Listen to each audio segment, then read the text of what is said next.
A mediados de los 80s, Hugo Flores vendía afiches en varias ferias libres. Los afiches más requeridos eran los de un entonces negro Michael Jackson y los de un Luis Miguel adolescente, sin señales de músculos y sin ese color fallo que su cara agarró a fines de la década. Curiosamente, en el tercer lugar de las preferencias de los clientes de Don Hugo Not figuraba un ídolo pop. El otro afiche que arrasaba en las ventas era uno que pasaría a la historia freak chilena, como El niño que llora. Indiscutiblemente triste, el cuadro de aquel llorón rubiecito y de ojos azules, por alguna razón gustaba mucho a los clientes de las ferias y había semanas en que se vendía como pan caliente. Durante años, la imagen del pequeño de las lágrimas peleó codo a codo en el ranking de ventas contra el rey del pop y contra la entonces promesa de la balada latina. Pero esa conmovedora sensación que inspiraba el pequeño se esfumó de un minuto a otro. Un rumor empezó a correr, poderoso e imparable, y terminó por convertirse en mito. Y como tal, mientras más se ventilaba, más versiones generaba. El cuadro, del que también se vendían reproducciones en óleo en la plaza de armas y en algunas pinacotecas, traía mala suerte. Las familias que lo llevaban para decorar sus casas, se peleaban o vivían catástrofes. De medianoche, el que quisiera podía hacer un pacto con el mismísimo diablo. Había que invertir el cuadro para lograrlo. Si el cuadro se giraba 90 grados, era posible ver a una figura monstruosa que aparecía devorando al pequeño. Esto demostraba, supuestamente, el carácter maléfico de la pintura. La mejor forma de terminar con la maldición del cuadro, era quemándolo. La gente me empezó a decir que el afiche era diabólico, pero yo nunca creí en eso. Además, personalmente, no me gustaba el cuadro, porque yo soy llorón y no quería ver a alguien en las mismas, y en mi casa. De repente se empezó a vender menos, cada vez menos, hasta que ya nadie lo pedía, recordaba Hugo Flores. Y no era que solo ya no lo quisieran, sino que los que lo habían adquirido empezaron a deshacerse del cuadro. A comienzos de los 90s ya casi no había señales de la imagen. La señora Iris Rebolledo recordaba que era tan fuerte el rumor de la maldición que escondía el cuadro, que con su marido decidieron deshacerse de él en 1982. Y lo quemaron. No se había acordado del tema hasta hoy. Quedó inquieta después de las preguntas y al otro día, cuando estaba en la peluquería, decidió poner el tema en el tapete. La historia que narró paró los pelos de los clientes que estaban ahí. Y no solo eso, sino que provocó una seguidilla de confesiones. Una mujer contó que cuando estaba en el colegio, el cuadro colgaba en una de las salas de clases y que a los niños les daba miedo entrar ahí.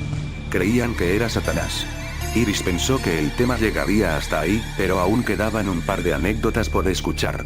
Otra de las clientas recordó que su cuñado había tenido la imagen en su casa y que solo había vivido desgracias. Y otro, confesó que una vez había obsequiado un bosquejo al lápiz del niño y a la persona que lo había recibido le había empezado a ir de mal en peor. Tratando de encontrar una explicación del fenómeno, recorrimos ferias, mercados persas, anticuarios y pinacotecas.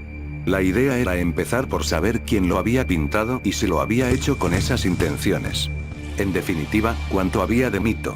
Y pese a que el niño que llora no estaba por ningún lado, los testimonios aparecían por montones. Una profesional cuyo nombre comienza con M, describió que la imagen estuvo en su familia hasta el 89.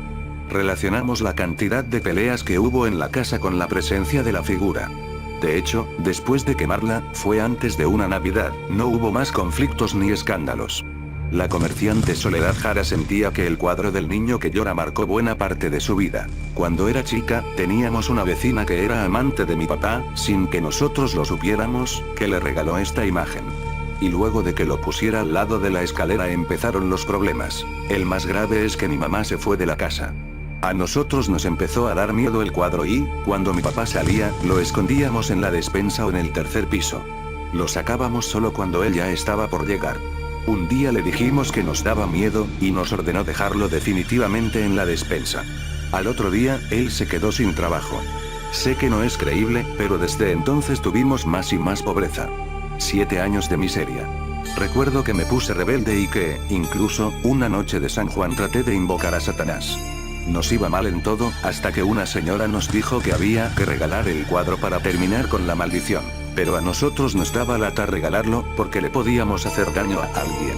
Un día, un cercano nos pidió que se lo diéramos, y así lo hicimos. A veces me siento culpable, porque después de eso chocó el auto, perdió su casa y se fue al sur. Nunca más supe de él. Eso fue en el 88, me acuerdo bien porque a la semana a mi papá lo contrataron en una empresa, después de 7 años de cesantía y de trabajar en lo que fuera. Mucha gente recuerda la historia, ya sea porque tuvo al famoso niño en su casa o, simplemente, porque la escuchó. Sin embargo, dar con un óleo o afiche hoy es casi lo mismo que encontrar una aguja en un pajar. Una pista esperanzadora surgió entre medio. En el restaurante La Pica de Lucho Jara lo tienen. Pero Luis Jara, el dueño del local, no el cantante, ya no lo tenía. Estuvo aquí hasta hace algunos meses, pero siempre venía una universitaria y me pedía que se lo regalara. Hasta que un día se lo pasé, explicaba. Don Luis, muy amable, quedó pensativo con aquello del cuadro y, para ayudarnos, comenzó a averiguar en dónde estaba la joven. Le preguntó a unos compañeros de esta, que eran clientes de su restaurante, en dónde poder ubicarla. Pero ella había congelado su carrera y estaba inubicable. Sin embargo, había un dato más. Impreso San Isidro, ubicado en Arturo Prat, era el lugar en donde se hacía en serie el afiche. En esa época se trabajaba con películas y cuando el rumor empezó a correr tan fuerte, se dejó de vender y no lo hicimos más.